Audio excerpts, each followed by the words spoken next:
भाग्यविजय आमच्या विशेष कार्यक्रमात तुम्हा सगळ्यांचं मी शिल्पा मनपूर्वक स्वागत करते। आपल्या सोबत आहेत औरंगाबादचे डॉक्टर विजय चाटोरीकर आणि आपण आज कालसर्प दोषमुक्ती आणि त्यावरचे जे काही उपाय आहेत त्याच्याबद्दल आपण चर्चा करतो आहोत। ब्रेकवर जाण्यापूर्वी आपल्याला सरांनी सांगितले की कालसर्प योगाला घाबरण्याचं काहीही कारण नाहीये। इंदिरा गांधी असतील, बेनजीर भुट्टो असतील, अटल बिहारी वाजपेयी असतील, या सगळ्यांच्या कुंडलीमध्ये कालसर्प योग होता, पण त्यांच्या नशिबामध्ये राजयोग सुद्धा आला। आपण बघू शकतो अटल बिहारी वाजपेयी किंवा इंदिरा गांधी किंवा बेनजीर भुट्टो किती त्यांच्या आयुष्यामध्ये यशस्वी राहिलेले आहेत। सर तुम्ही आम्हाला सांगत होतात की 12 याचे प्रकार सुद्धा आहेत कालसर्प योगाचे, तर या 12 ही या कालसर्प योगाचे वेगवेगळे प्रभाव पडतात। त्याचा नेमका प्रभाव काय पडतो? कसं असतं, आता प्रथम स्थानात असेल तर राहू आणि सप्तमात केतू असेल तर त्याचा प्रभाव काय होतो की तुमच्या व्यक्तिमत्वावर पडत असतो। म्हणजे एखाद्याचं इम्प्रेशनच न पडणं, आपण ज्याला म्हणतो की तो माणूस किती व्यवस्थित राहिला, किती प्रेझेंट करण्याचा प्रयत्न केला की त्याला त्याचं कॅशच नाही करता येत, ते प्रेझेंटेशन व्यवस्थित होत नाही। किंवा धनस्थानामध्ये राहू असेल आणि अष्टम स्थानामध्ये केतू असेल तर काय होतं की तुमची धनसंचयच होत नाही त्या ठिकाणी। किंवा आता तृतीय स्थानामध्ये राहू असेल आणि नवम स्थानामध्ये केतू असेल तर सहकार्यच मिळत नाही कोणाचं तुम्हाला। कौटुंबिक स्थानात म्हणजे चतुर्थ स्थानामध्ये राहू असेल आणि दशम स्थानामध्ये जर केतू असेल तर तिथे काय होतं, कौटुंबिक कलह निर्माण होतात, कुटुंबाचं सहकार्य मिळत नाही। पंचम स्थानामध्ये राहू असेल आणि 11व्या स्थानामध्ये केतू असेल तर काय होतं की शिक्षणामध्ये भरपूर अडचणी येतात, कारण ते पंचम स्थान शिक्षणाचं आहे। आणि लाभ स्थानामध्ये केतू असल्यामुळे उत्पन्नाच्या बाबतीत त्याचा परिणाम होतो। आणि तसंच पंचम स्थान हे संततीचं पण ठिकाण आहे, त्यामुळे संततीला उशीर लागणं किंवा लग्न झाल्यावर 5 ते 7 वर्षांतर संतती होणं, ह्या गोष्टी त्यामुळे होतात। आणि षष्टम स्थानात राहू असेल आणि द्वादश स्थानामध्ये केतू असेल तर होतं काय की आरोग्याच्या छोट्या छोट्या तक्रारीमुळे माणूस ग्रासलेला असतो।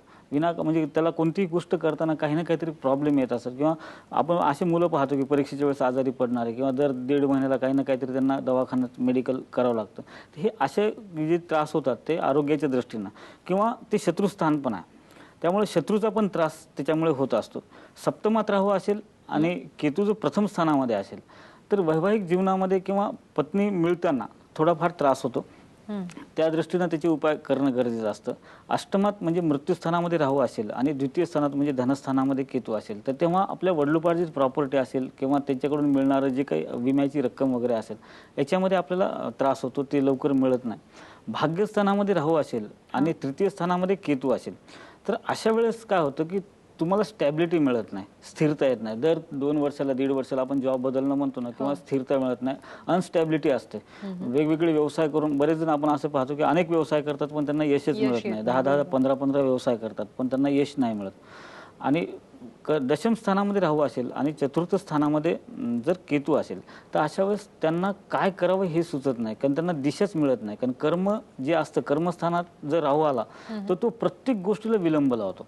म्हणजे अक्षरशः काय होतं की असे लोक बँकेत जर गेले, स्वतःच्या अकाउंटमधून पैसे काढायला त्यांची सही पण चुकू शकते, त्याच्यामुळे त्यांना पैसे मिळणार नाहीत। किंवा असे छोट्या छोट्या सिली मिस्टेक ज्याला म्हणतो त्याच्यामुळे त्यांच्या कामामध्ये सतत अडचणी येत राहतात। आणि लाभ स्थानामध्ये म्हणजे 11व्या स्थानामध्ये राहू असेल आणि तो षष्टम स्थानामध्ये केतू असेल तर होतं काय की पंचम स्थानामध्ये केतू असेल तर त्यांच्या उत्पन्नाचा स्रोत असा कन्सिस्टन्सी नसतो, अडखळत अडखळत उत्पन्न येतं, म्हणजे त्यांनी कमवलं तरी ते दिसत नाही। आणि तसंच ते व्ययस्थानामध्ये राहू असेल आणि षष्टम स्थानामध्ये केतू असेल तर त्यांचं विनाकारण खर्च होणं किंवा कर्जबाजारी होणं ज्याला म्हणतो आपण, त्या गोष्टी होतात। आणि आपण ते पाहिलं की प्रथम स्थानामध्ये राहू आणि सप्तमात केतू असेल तर व्यक्तिमत्वावर परिणाम। असे 12 प्रकार आहेत, 12 प्रकाराला 12 वेगवेगळी नावं आहेत, त्यानुसार त्याचे आपण फळ घेऊ शकतो। पण याच्यामध्ये असं नाही की हे असलं म्हणजे तिथं अशुभच फळ भेटतात। असे बरेचदा असे ग्रहमान असतात की चतुर्थात राहू आहे, दशम स्थानामध्ये केतू आहे आणि त्यांचा संबंध भाग्यस्थानाशी, धनस्थानाशी, किंवा तिथला जो स्वामी आहे, म्हणजे चतुर्थात समजा तिथला स्वामी गुरु आहे आणि गुरु जर त्यांचा लाभ स्थानामध्ये किंवा भाग्यस्थानामध्ये किंवा धनस्थानामध्ये असेल तर त्यांना पॉझिटिव्ह रिझल्ट पण मिळतात। असे अनेक आपण अशा अनेक दृष्टीनं हे कालसर्पयोग आपण अभ्यास करू शकतो आणि पाहू शकतो। फक्त पाहताना एकच आहे की प्रत्येकानं जाणकार ज्योतिषाचा सल्ला घेणं फार महत्त्वाचं आहे। बरोबर सर, कालसर्प योगाचे जे काही भेद आहेत किंवा जे विभाग आहेत त्याच्याबद्दल आमच्या प्रेक्षकांना काही सांगाल का? भेद आणि विभाग याच्यामध्ये काय की विभाग म्हणल्यापेक्षा आपण जेव्हा पाहतो की राहू आणि केतू याच्यामध्ये जेव्हा सगळे ग्रह येतात, आता ही डावी बाजू झाली आणि उजव्या बाजूला तेच आलं, तर जेव्हा डाव्या बाजूला येतं तेव्हा कौटुंबिक आपले रिलेशनमधले भेदभाव किंवा नातेसंबंध बिघडण्याचं किंवा संततीच्या बाबतीत किंवा शिक्षणाच्या बाबतीमध्ये प्रॉब्लेम येतात. तेच जर समजा व्ययस्थान, एकादश स्थान, कर्मस्थान, भाग्यस्थान याच्यामध्ये जर बाकीचे सगळे ग्रह आले मग तिथं तुमच्या स्टॅबिलिटी, धनसंचय, कर्म तुमचे किंवा त्या व्यवसाय ह्या सगळ्या गोष्टीमध्ये अडचण निर्माण. अशा दोन प्रकारे आपण ते विभागू शकतो कालसर्प. बरं, कालसर्प योगाच्या बद्दल लोक घाबरतात हे तर आपल्या सगळ्यांनाच माहिती आहे, पण हेच लोकांनी घाबरू नये याच्यासाठी काही सकारात्मक गोष्टी आहेत का की ज्याच्यामुळे आमचे प्रेक्षक जरा नॉर्मल राहतील? मी तेच सांगतो ना, आता कालसर्प दोष आहे. तर कालसर्प दोषासाठी काय की लोक घाबरतात की कालसर्प दोष आहे. त्यासाठी एक सोपा उपाय सांगतो मी. एक मंत्र आहे, ओम देवदत्त धनंजयाय नमः. ओम देवदत्त धनंजयाय नमः. हा मंत्र जो आहे हा रोज 108 वेळेस ज्याच्या कुंडलीमध्ये कालसर्प दोष आहे. आता काय होतं, माझ्याकडे असे बरेच जण येतात की मला सापाचे स्वप्न पडतात असे सांगतात आणि त्यांना सापाचे स्वप्न पडतात. रात्री झोपेमध्ये पाण्यामध्ये साप दिसतो, समोर येऊन बसलेला साप दिसतो किंवा उशाखाली साप निघतो असे. आता हे जे आहे ना, कालसर्प दोष आणि हे स्वप्न ह्याचा काही संबंध नसतो. लोकांना बरेचदा वाटतं की मला सापाचे स्वप्न पडतात म्हणजे मला कालसर्प दोष आहे का. मग सापाचा, स्वप्नाचा आणि ह्याचा संबंध नाही. फक्त आपण हे छायाग्रह आहेत, हे छायाग्रहाला, कारण छायाग्रह म्हणजे काय की राहू हा मुख आहे आणि त्याचंच धड म्हणजे केतू आहे. आणि ह्या दोघांनी अमृतपाशन कुठे केलेलं आहे, चंद्र आणि सूर्याच्या मध्ये बसून अमृतपाशन केलेलं आहे. आणि चंद्राला आणि सूर्याला जेव्हा कळालं की हे राक्षस आहे आणि हे आपल्या सोबत बसून अमृतप्राशन करतोय आणि त्या दोघांनी त्याचं नाव पुढे आणलं, उघडकीस आणलं, त्याच्यामुळं त्याचा जास्त राग ह्या रवी, चंद्र आणि सूर्यावर असतो.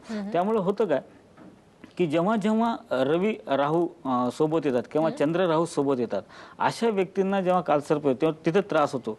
पण दुसरी एक बाजू जर पाहिली याची, जर रवी आणि चंद्र सोडून बाकीच्या कोणत्याही ग्रहासोबत जर राहू येत असेल आणि ज्या स्थानामध्ये राहू आहे तिथला स्वामी जर शुभग्रहांनी युक्त असेल आणि शुभ स्थानामध्ये असेल किंवा शुभस्थानाचा अजून स्वामी असेल तर निश्चित तिथं आपल्याला चांगले फळ भेटू शकतात. आणि कालसर्प दोषाला एक घाबरायची काहीच गरज नाहीये. कारण घाबरल्यानं होतं काय की तुम्ही प्रयत्न करणं सोडून देता. प्रयत्न केल्याशिवाय काही मिळत नाही. प्रयत्न अंती परमेश्वर ही एक मराठीतली म्हण आहे आपली. जेव्हा तुम्ही प्रयत्न सातत्यानं करत असता, आता मला एक जणांना असंच विचारलं विनोदानं की तुम्ही म्हणता म्हणे सर की कालसर्प दोषाचा जो परिणाम आहे वयाच्या 34व्या वर्षापर्यंत असतो, तोपर्यंत माणसाला कष्ट करायची सवय लागून जाते. बरोबर आहे ना. मग नंतर पुढे काय राहतं आयुष्यामध्ये. पण तसं नसतं. कोणाकोणाचा भाग्योदय असतो तो वयाच्या 32व्या वर्षी होतो, कोणाचा 34व्या वर्षी होतो, कोणाचा 42व्या वर्षी पण होतो. पण राहू असा ग्रह आहे की अनपेक्षित लाभ देणारा ग्रह आहे. तो जरी सुरुवातीला संघर्ष देत असेल ते तुम्हाला दुनियादारी शिकवतो, तुम्हाला व्यावहारिकता शिकवतो आणि यातून तुम्हाला मार्गदर्शन करतो आणि त्यानुसारच तुम्हाला पुढे लाभ सुद्धा मिळतात आणि जग ओळखता येतं. त्यामुळे राहूवर कधी अविश्वास दाखवायचा नाही. हा भलेही उशिरा देतो पण नक्की देतो. ओके, भलेही उशिरा देतो पण नक्की देतो. आणि एक जो मंत्र सांगितलाय तो ओम देवदत्त धनंजयाय नमः हा 108 वेळा म्हणायचा आहे ना सर. तर हा मंत्र तुम्ही लिहून घ्या आणि ज्यांच्या कुंडलीमध्ये कालसर्प योग असेल त्यांनी हा मंत्र म्हटला तर नक्कीच तुम्हाला फायदा होईल. सरांकडनं कालसर्प योगाबद्दल आणखी गोष्टी जाणून घ्यायच्यात पण घेते एक छोटासा ब्रेक.